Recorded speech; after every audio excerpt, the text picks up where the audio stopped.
mention, you know, how good Owner has been on Vi and his reliable engages for T1. The Sejuani ban does like desync the value of those melee solo laners. Let's go, but then game you're also 2. looking at, you know, Vi Ahri combinations from the side of T1.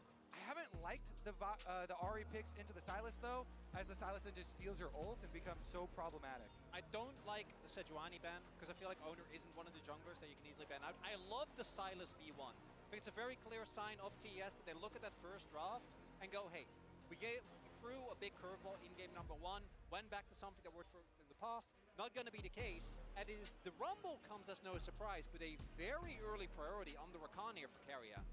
Wanting to try to make some big plays. Obviously strong synergy between the two champions already. Sejuani, of course, taken on the board means the long-range, non-committal engage is hard to find for the side of TES. If they want to pick up any other jungler that's been conventionally popular outside of the Maokai, they need to be ready to commit to a fight. And against a Rumble, that can be tricky. I bet Faker's got a different pick into Sylas for us, because I think they want solo AP as Rumble. I don't think they want to go with an Ahri or anything now. I hope there's some spicy cooking going on. Let's see. The Ezreal has been so reliable, so I like this double lock-in pretty early for TES. The Rel into Rakan, no problem. Oh, even better. Poppy, obviously good individual. Obviously, people, I think, overlook at the steadfast presence in the context of Poppy, but it is very good against disrupting the Rakan engage. Instead, however, the Rel going to be the option, the more conventional, I think, safe support choice. But now you've given over the Lovers duo to the T1 bottom lane. Yeah, and I really think Faker's cooking something here, because they're going to get 2 more bans right at him. And they just instantly go for the classic for Guma and Keria. Rel makes sense given the role of Make on this team. We saw in the last game as well. He was trying so desperately to find the engages. Couldn't find him on the Leona. Thanks to T1 playing very evasively. We'll have the opportunity on the Rel. I'm a known Xayah anti. I think this champion really struggles. Absolutely not in a lot of situations, particularly in champions like the Ezreal that can stay outside of her effective range. But Guma has done some incredible games on this, and I do think into champs like Sylas, who have no choice but to get on top of you, you can get a lot of value out of the pullback and your ultimate. Definitely can. A champion that protects itself, perhaps showing us that T1 aren't as interested in playing towards their bot lane 2v2, maybe putting attention on that top side where they do have that early Rumble prio, Renekton banned away, taking away Faker's Orianna. So to your credit, Kobe, if Faker is cooking up something, it has to be something new, because I think TS are taking away the remaining kind of conventional standard options, obviously against Faker, but also in the context of the meta. All right, we will see. And then meanwhile, you get to throw more bans at 369, taking out his Comfort the Renekton there. 1 more here for Zeus to be able to target. Do they even need to use it on 369? Are they worried about the Cassandra? I guess they are still worried about it, or at least it just being such a reliable pick. Yeah, 369 also, particularly last year, basically was one of the biggest parts of what made that JDG roster tick, right? The space he was able to create in team fights. And we have seen Cassandra the Rumble, you really struggle in lane, but after that first game, I think you can expect the series to really come down to the fights, and Cassandra does get a lot of value there. And Cassandra does just make lane swaps and dives so hard to pull off. Pathmaker is W, one of the strongest abilities in the game, no doubt, just because of the amount of damage it reduces, the fact that it makes you unstoppable. Can be tricky to play around, but now the Tristana. So they are anticipating that T1 themselves are also going to go towards a more double AD carry focused strategy. You brought this up earlier, Kobe, that single AP for Rumble, obviously pretty ideal. Xin locked in though, would be a very AD heavy comp if they only have the Rumble. Yeah, Faker's pick is very, very open right now. And if you go over some of the things that can be good in Sylas, I mean, Cassio has been mentioned before, like Vex gets thrown around sometimes, the Galio even. If you want to go really, really far out there in like solo queue land, Nefiri is even pretty good in Sylas. The Jace. There it is. The Galio top. And we've seen this demolish the Rumble in the early levels, right? Brokeblade getting that solo kill in his matchup in this exact 1v1, and it's also taken away the Galio that would have mitigated a lot of the threat that Sylas can bring. That taunt from Galio is so disruptive to any dive threat. Oh, I was actually thinking one of the biggest counterpicks we've seen to the Xin Zhao is the Kha'Zix, but I think the Viego works a lot better with the comp. A lot of upfront burst and CC available here. And this Xin Zhao pick, Owner is great at it. It works with T1's skirmishy style, but into a Sylas, giving him that additional power. What's he been cooking? A really big ultimate could be something. This would really lean into the composition that T1 have drafted so far. Taking their time. Keria playing with our hearts right now. Oh, come on! I mean, it's whatever he locks in, it's probably iconic. It's new or it's iconic. All right, the Ari. Okay, more Sí, a conventional than pillar expected, most Yasuo, certainly. Si piqueaba Yasuo me All right, so volvía in loco, the nada end, que after ver. all of Yeah, we that, built it up. It could have been anything. Come It's on, still Ari. Keria. after all of that, it comes all the way full circle back to a very strong jungle mid 2v2 here for you to have. Chronicle, you mentioned how much Owner loves to duel, with this champion and take those heads-up plays with the Ari here. Charm to set up. Charm Flash, very reliable. This game, I know in game 1 we got a lot of promises of action. I think it was an incredible game, but there weren't that many actual fights. I think this time around it's got to be different, right? We have, particularly in terms of mid-jungle 2v2, such volatile matchups. The Viego really relies on being able to start those resets early. You have set up on everyone besides the Ezreal. It's really easy for 369 to join as well, and I think TES are going to feel way better. I feel like your matchups are a lot more solid compared to last game when it comes to those early laning phases. Yeah, I think this is going to put T1 to the test a little bit. The reason why I didn't really like the Ari, especially from yesterday, is we kept on seeing how the Sylas would just be so much more tanky towards the mid and late stages. Would scale really nicely. Whereas the Ari would always be so squishy that you have to really be perfect with your plays later on in the game. Pressure on both sides. Of course, you highlighted Kobe. I think it's such an excellent point because this is a champion and a duo that looks really powerful early on, but we saw giving Sylas dashes feels bad in team fights, and it feels bad if you don't have that damage. And for Xayah, a champion who, yes, can protect herself, but doesn't have the mobility to follow up if Sylas is running away, if he's trying to dash around, can make the fights tricky to execute, but thus far T1 have executed better. But Chronicle, to your point, this game, there's no more low-stakes engages. There is only really full commit. There is only death. There is right? only full, there's Ari fishing and Ezreal fishing. Everyone else is going all in. And particularly, again, I want to go back to this. One of the champions you're not allowed to pick, or if Sylas picks it into it, is Alistar, because it makes him so insanely tanky. I know a lot of the members on T1 are low range, but even then, Xin Zhao ultimate to me is so insanely strong when you have the damage and the ability to get in the middle of a fight and split it up. And let's take a moment to talk about Cream, because Cream is here at his first World Championship. He's the only player that's not been to a World Championship here among all of these veterans, and he is an excellent Sylas player. His second most played of all time. You talk about really good ults to steal. The Rakan ult is another very, very good option for him to steal, along with the Ari ultimate. There are even some angles sometimes for Xin ultimate steals. And so for Cream here to be going against the most legendary mid laner of all time at Worlds, with how T1 are now performing at Worlds, it's very, very big for him to get one of these really comfortable champions and show us what he can do when Sylas has really been so much a part of the recent meta. A champion with so much individual agency. Mako and Jacula looking to take control in that level 1 bot lane. Ezreal, of course, before that first back, notoriously very strong as long as those Qs are connecting. But it's well highlighted. Kobe, I mean, it's so tough to be Cream. There's so much story. There's so much baggage. There's so much narrative around every player in this matchup, except for him. He's coming in clean. He's coming in fresh. First time in a series like this, at a stakes like this, at Worlds like this. And so he knows it's important for him to do well, to show up, to make sure that his teammates with those stories against T1 can really find those victories. Yeah, there's really like two ways you can respond to so much pressure and so much hype. Sometimes, you get a little worried and you can get a little shaky, or sometimes you can just get excited by the fact that you get to go against such a big name and try and go for those huge outplays.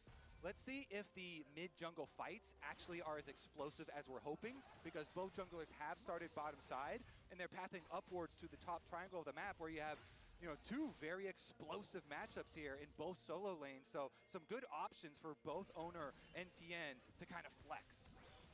Damage is going to feel good for T1, but whenever I see a Viego, I'm always going to look, how good is your upfront burst? Viego fights function the best if you can lock someone down, blow them up, and get those resets going. Mako looking to impact mid here, similar to what Keria did in the previous game. Faker's lane is pushing away from him. Cream using the last of his pots. Of course, no inspiration tree means no cookies. But he's doing okay thus far. First push out in top lane for TES, working out well. First push out in bot gave Mako a bit of time to check in mid lane. We'll keep our eyes, we'll get closer to that first grub spawn. T1 were really able to take that for free despite the early action. Cream now, big chunk of damage, that electrocute proc hurting. Of course, for Cream with Conquer, it's gonna feel great later in the game, but early on, it's so difficult. Charm Flash, flash response from Cream. Well done by FAKER. Yeah, gonna be traded flashes, so an offensive flash is as easily punishable as a defensive one, and after the teleport back, let's see, since it's gonna slowly push the other way, junglers both recalling though, and you're getting just a re-clear here from Tien. Tien being very efficient on the Viego. As Krugs are coming up, he kind of hovers bottom side and should be a little bit ahead of pace in the jungler's options for maybe affecting these flashless mid laners. And there's a limited window of time, as we know, because both of these post-6 are going to be either extremely hard to kill, extremely mobile, or both. Sylas can easily steal that ultimate from Owner, become more tanky in case of a 2v2, as we now get the first couple of backs to come through. Nothing crazy thus far. FAKER is still holding on to his TP, so any trade he makes now with Cream, he's going to be feeling great about, and first objectives are starting to come up on the map. You have the early Ocean Drake again setting up for a strong soul here. Good wards as well, knowing that it was a red side start there for Tien. And it looks like that ward's gonna pay off right now. Does give them vision as he enters towards the river, so FAKER can back off. Tien walking up to the top side of the river. Has one camp to clear if he wants to go for wolves, but I suspect Grubs and control of the Grubs area is gonna be the bigger name of the game. T1 in the bottom lane, already getting push out. If they can get a recall, if they can remaneuver to the top side of the map, they should be favored in the Grub fight. LCK team's notorious for prioritizing this objective head and shoulders above something like the Drake. Our featured matchup presented by Mercedes-Benz. No surprise we're talking about the junglers. Tien, a bit of a struggle in game one. Both players this time around, Tien and Owner, obviously a lot of tools to make these individual plays across the fights. That's a big difference. In game number one, on the Ivern, Tien's just not going to have the same agency that he does, much more supportive in how he has to play, trying to enable the rest of his teammates. Not going to be the case here on the Viego. Really want to try and go for those big pop-off fights as T1 rotating over everyone towards these Grubs. Mid lane Prio being caught by Guma and Keria, and we might have a brawl on our hands. Green level 6 can take any ult he wants. Bit of poke coming in from Tien. But again, Owner and FAKER already starting on the objective. TES a little bit late here. 2 ults available for the top laners. 369 trying to come down, but forced to use that taunt. Looks like it'll be a bit of a brawl here. One stolen away by Tien. Okay, matching Grubs, TES late for the contest, but T1 debating if they really want to re-enter this area. Mid wave and bot wave in a relatively neutral position, so neither side is losing anything to be here, and Tien gonna walk away with 2. Good contest from TES, despite the initial lack of priority. Yep, go in with Smite, grab the other one. T1 though still sticking around to clear out the vision. And we get the double recall reset to the other side of the map. Dragon, of course, available. TP is still there. 369 just TP towards bot. We'll see if Zeus feels forced, or looks like with the wave state as it is, he'll be able to hold on to his.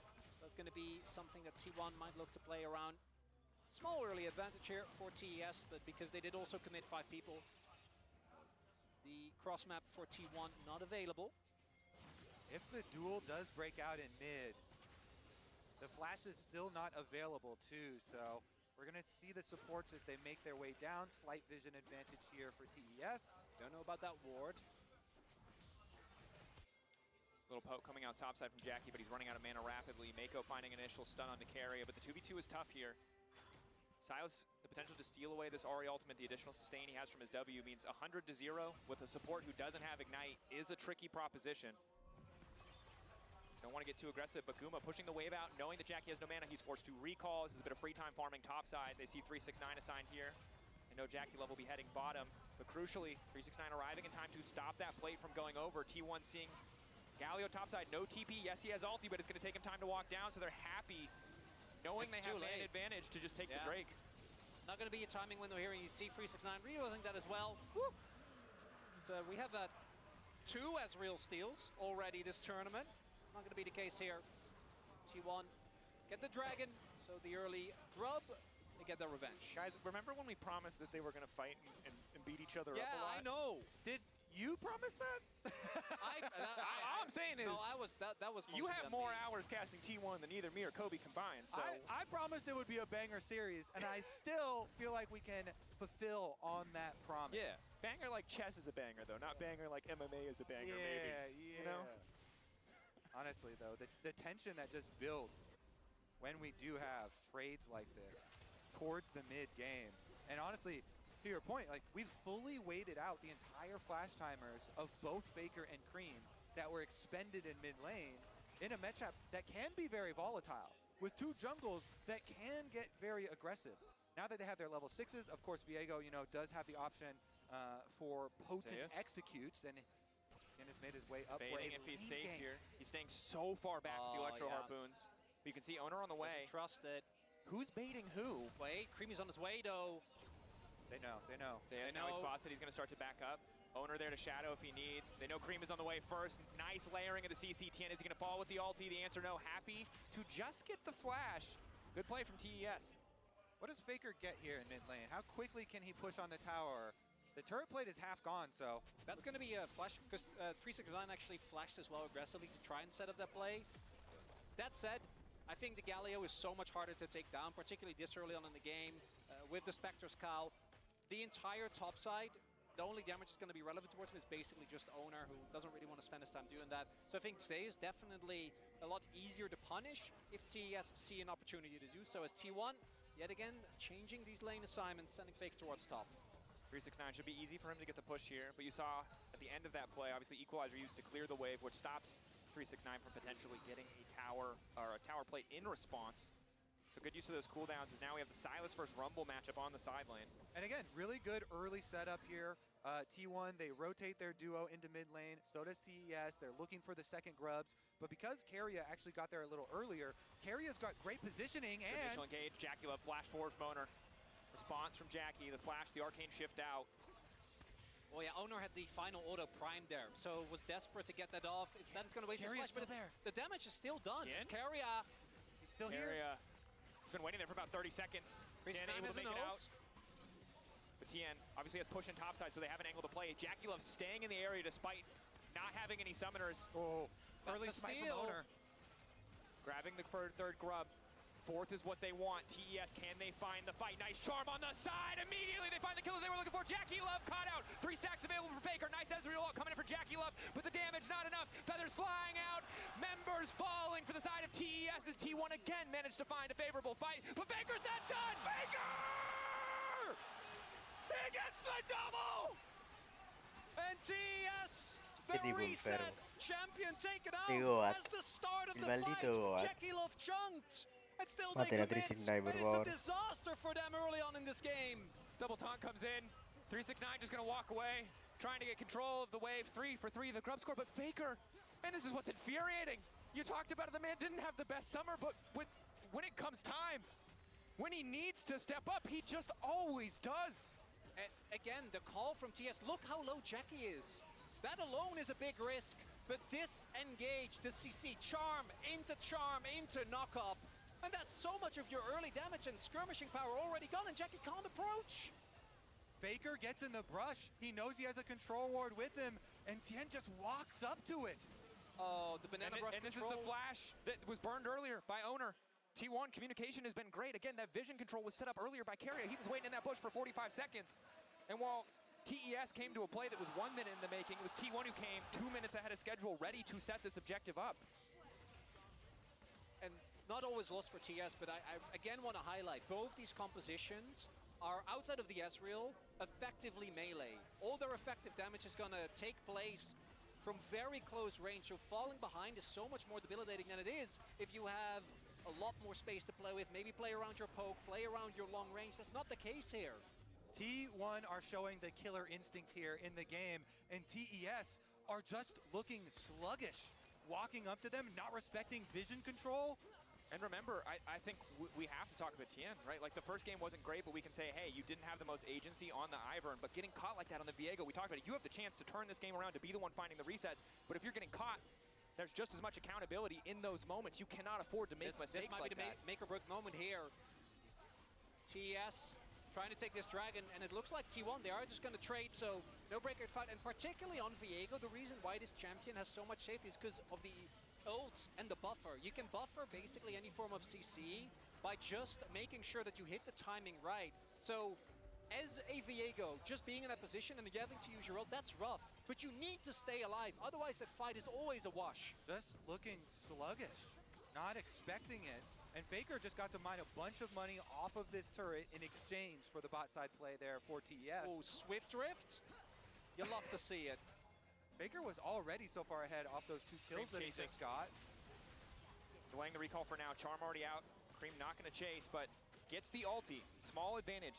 Will TES be able to capitalize on that cooldown not being available? Obviously difficult with the Malignance completed, but a potential window of opportunity. Excuse me. Yeah. Cream with a nice little jump there, but as you mentioned, the ultimate cooldown so low with Malignance, and I've been really funneled into FAKER pretty early off the 2 kills, now some extra turret plates, and he is the largest gold lead on the team because of it.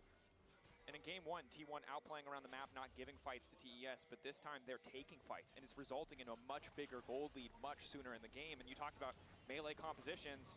If it's melee versus melee, who's ever ahead is usually coming out on top or favored in these fights. TES trying to fight back.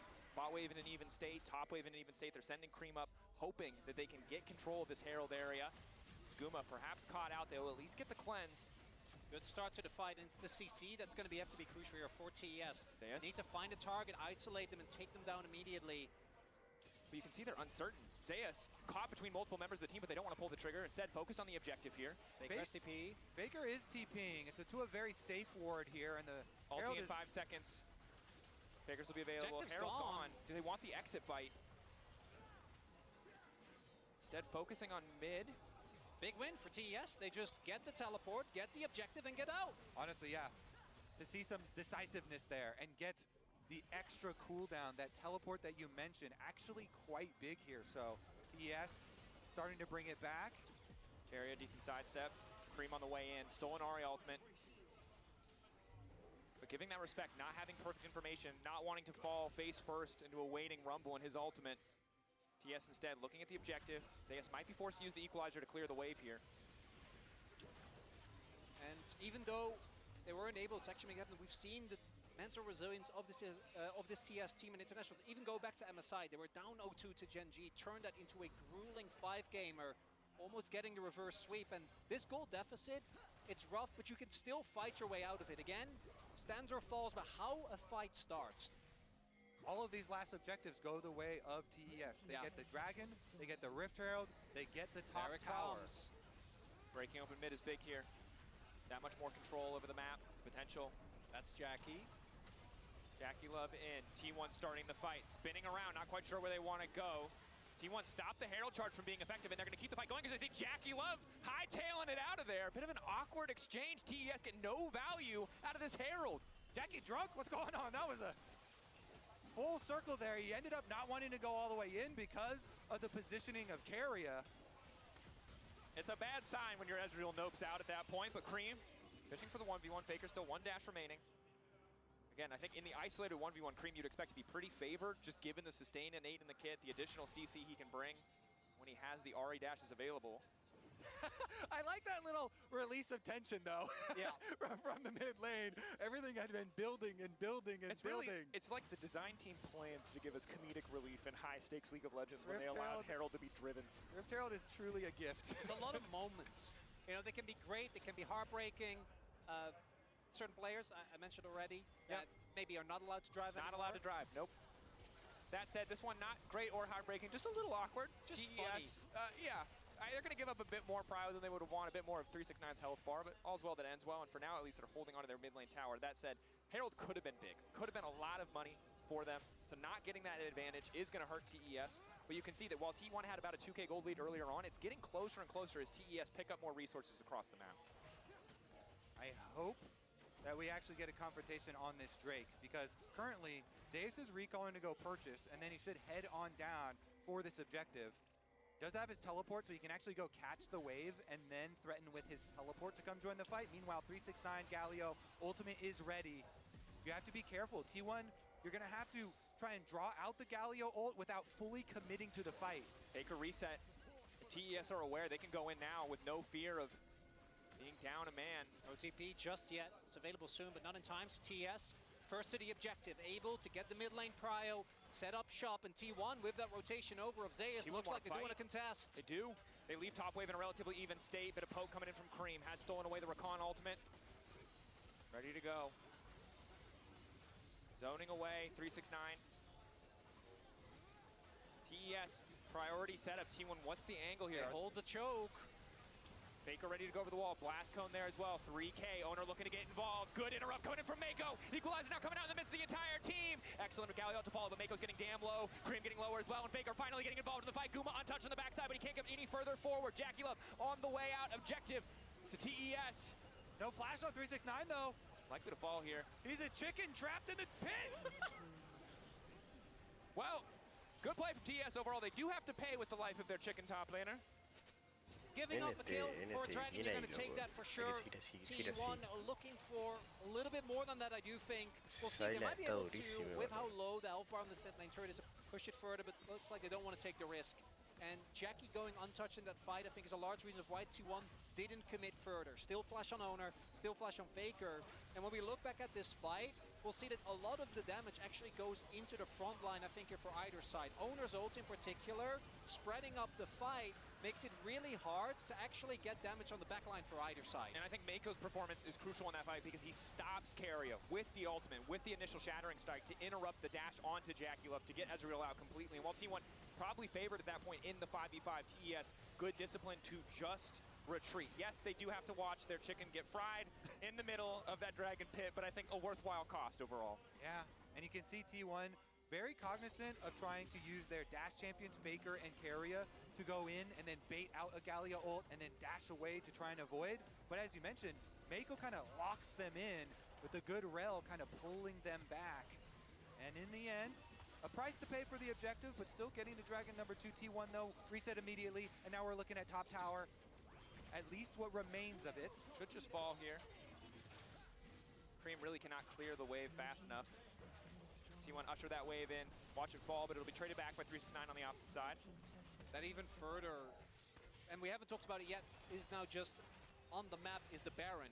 Whichever team is going to have to try and play in the Baron with the wave clear that they have on either side is not going to be feeling too hot. Definitely not. But I'm just going to call out Jackie Love right now in a fantastic position. Ezreal has the extra range. He should always be able to get mid-push. He's on 2-item spike. We've talked about it for 10 years of League of Legends. It's as good as it's ever been. So he has the potential to turn these fights around if T1 cannot find a way to shut him out. Especially since Cream on this Sylas has cut down a lot on FAKER's gold lead, and he can create room for Jackie Love in these team fights with a Galio on top of now a 2-item Sylas and really good ults to steal. You saw the idea last time around, stealing away the Rakan ult, being such a tanky possible engager here. Both Cream and Mako to set up for possible 369 ults.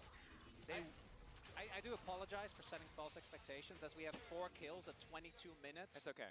We forgive you. I felt guilty about it. I can't say I just want to bring it up. We'll forgive you, but we forgive you, Mal. You never hold a that. grudge.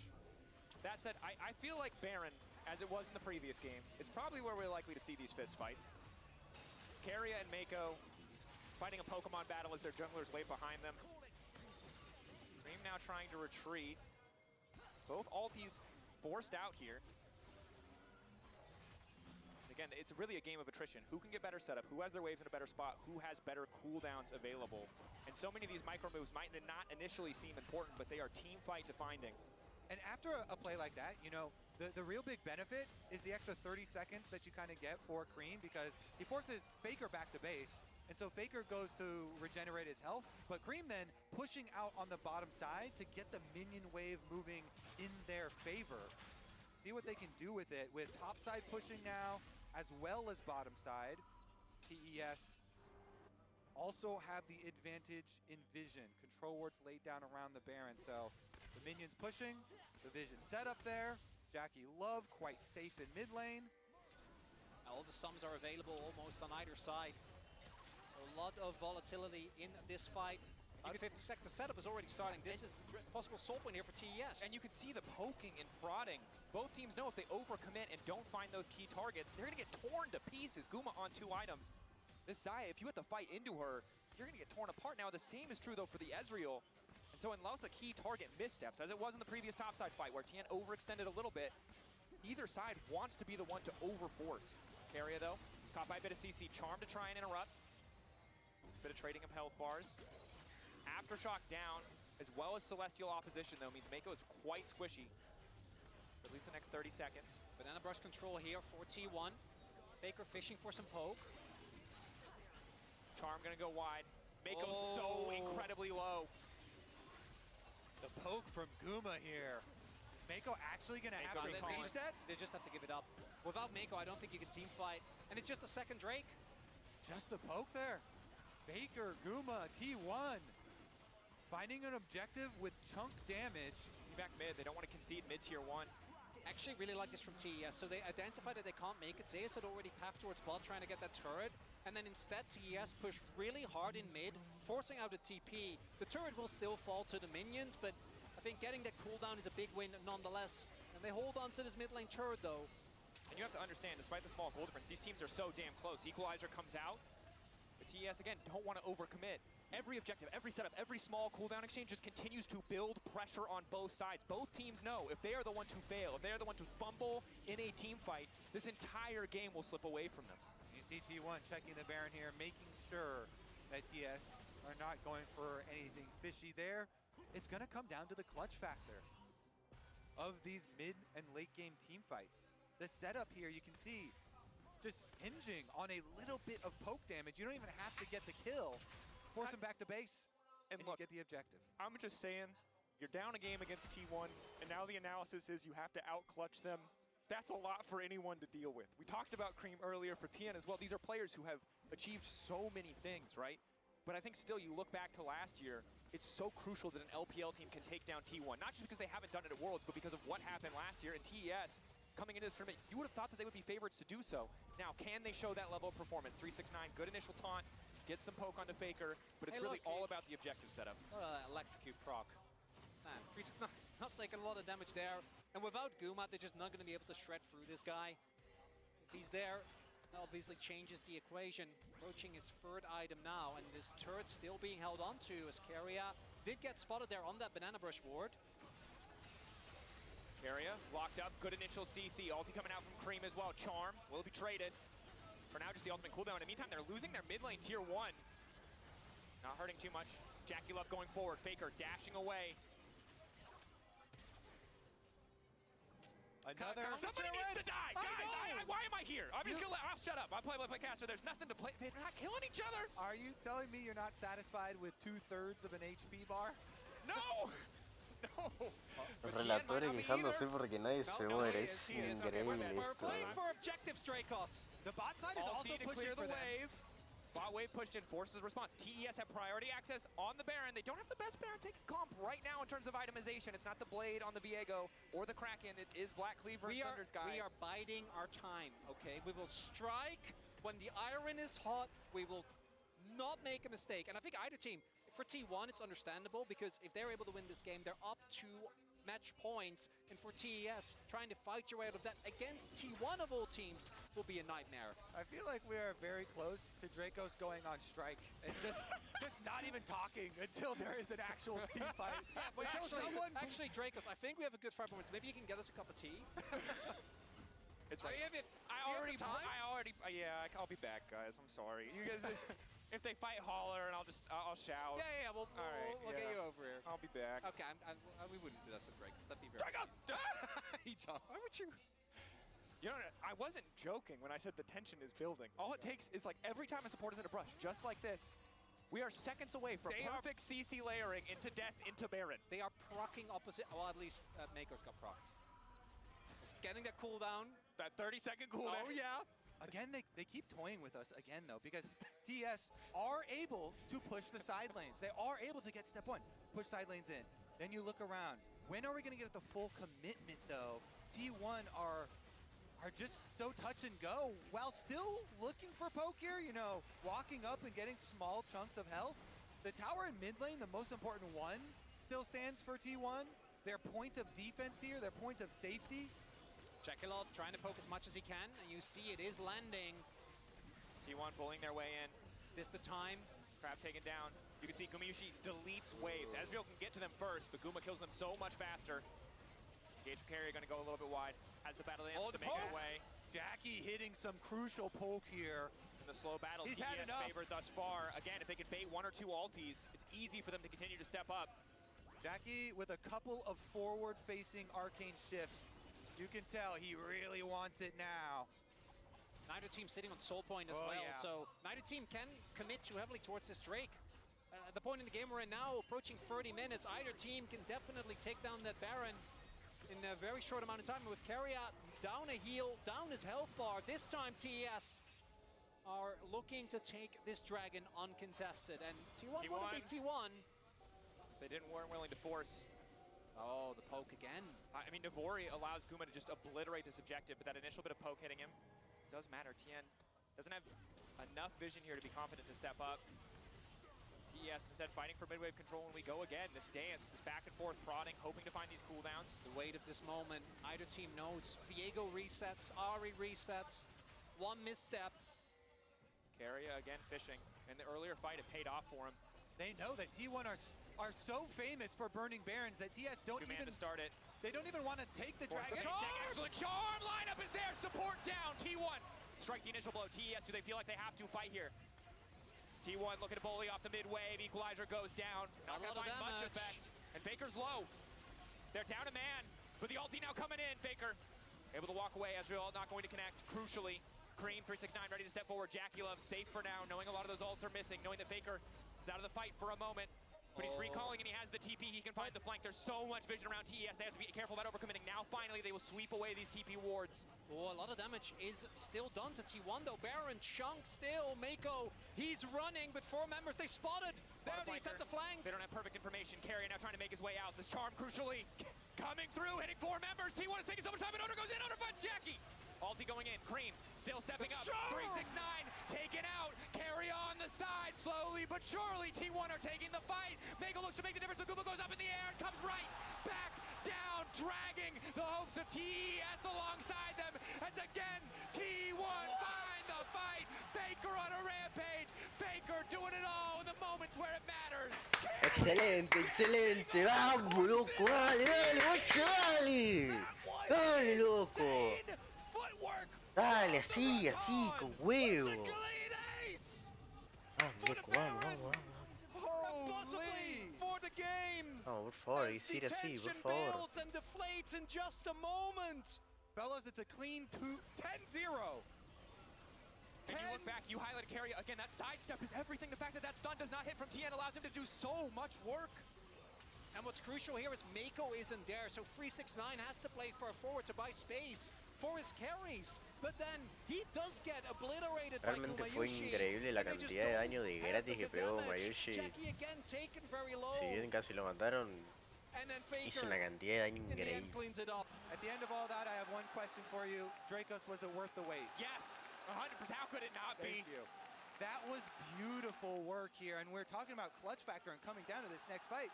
And T1 completely outplayed. That was a clean ace. 10-0 the score with the Baron, with the Dragon. They want more. Cream trying to make his way out. He's already been charmed. He's already been locked up. Perfect CC layering means the Silas is on his way out of there, but he manages to get the dashes out. In time, he holds on.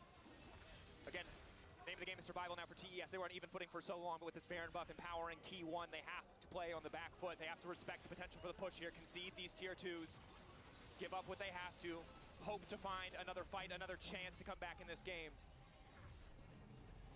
Zeus, Gumayusi, and Keria have not yet died in this series. There have been so little kills. These fights, as explosive as they are, I feel like I have to apologize also because I was promising like banger back and forth 5-game series. Yeah. But with the form that T1 are showing, that is not the case. They are dominating. Discipline.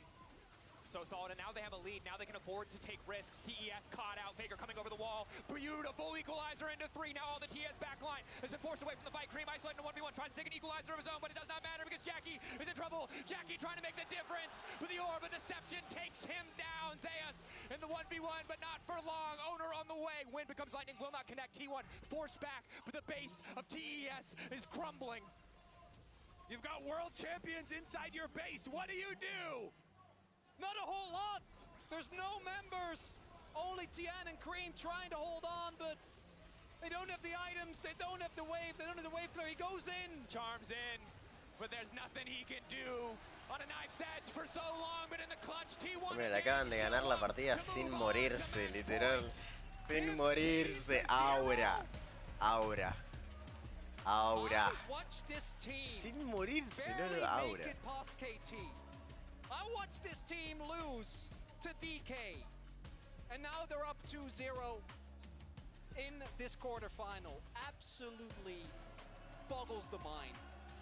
The tenacity of this team starting to feel impossible to surmount. T1 moving up to match point. We're going to head to a quick break. When we return, will it be the final game for TES at Worlds, or will they bounce back in game 3?